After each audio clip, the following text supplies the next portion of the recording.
ভিডিওটা দেখেন, তারপর আমি দুইটা কথা বলবো, শুনে যাবেন। এই আলবদরের বাচ্চারা, রাজাকারের বাচ্চারা এখনো কিন্তু জীবিত আছি রে।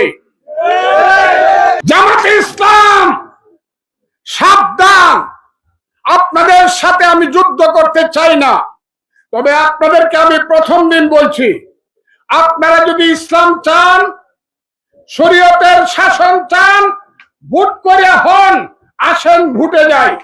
আর আবল তাবল কথা কইবেন যুদ্ধ হয় নাই, তাহলে কিন্তু খবর আছে।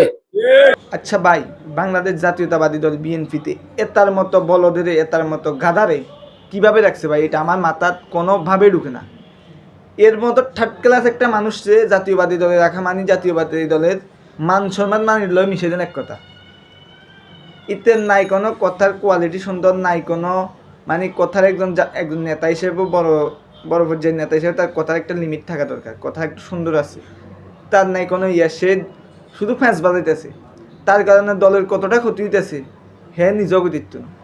হে মনে করতেছে বাংলার জনগণের খুব ভালোবাসে, আসলে তার বাংলার জনগণে কেউ তারা দেখতে পারে না। এই মুহূর্তে দরকার তারে পাগলা গারদে নিয়ে চিকিৎসা করানো, পাবনায় নেওয়া দরকার তারে।